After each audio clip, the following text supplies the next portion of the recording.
Hello friends, আজ আমি তোমাদের জন্য নিয়ে এসেছি ক্ষীরোদ কাতলার রেসিপি। এখানে আমি কাতলা মাছের টুকরোগুলোকে নুন হলুদ মাখিয়ে কিছুক্ষণ ম্যারিনেট করতে দিয়েছি। এরপরে আমি কড়াইটা বসিয়ে কড়াই গরম করতে দিয়েছি। কড়াটা হালকা গরম হয়ে গেলে ওর মধ্যে আমাকে দিয়ে দিতে হবে সাদা তেল ও সামান্য পরিমাণে ঘি।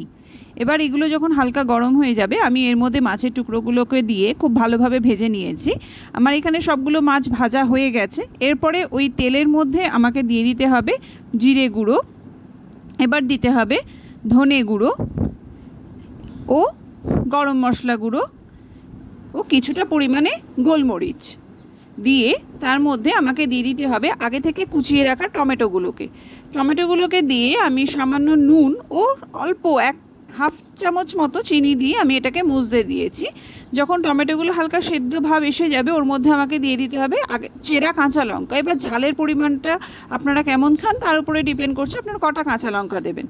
এভাবে ভালো করে ভেজে নিতে হবে। যখন মশলাটা ভালোভাবে ভাজা হয়ে তেল বেরিয়ে আসবে, তেল ছেড়ে এসছে, তখন আমাকে ওর মধ্যে দিয়ে দিতে হবে দুধ। এখানে আমি 1 কাপ মতো দুধ নিয়েছি, যার মধ্যে আমি হাফ টিস্পুন মতো কর্নফ্লাওয়ার গুলে নিচ্ছি। এরপরে আমি এই দুধটাকে ওই মশলার মধ্যে দিয়ে দেব। যদি ঝোল বেশি করতে হয় আপনারা কিছুটা পরিমাণ দুধ বাড়াতে পারেন, তো আমার লাগেনি, আমি তাই 1 কাপই দিয়েছি। দিয়ে এবার আমি এটাকে ফুটতে দেব।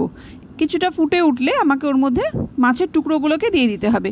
মাছের টুকরোগুলোকে দিয়ে আমাকে এগুলোকে ফুটতে দিতে হবে যাতে ঝোলটা মাছের গ্রেভিটা ঘন হয়ে আসে। যখন গ্রেভিটা ঘন হয়ে আসবে ওর মধ্যে নামানোর আগে দিয়ে দিতে হবে গরম মশলা গুঁড়ো। তাহলেই তৈরি হয়ে যাবে ক্ষীরোদ কাতলার রেসিপি। টাটা।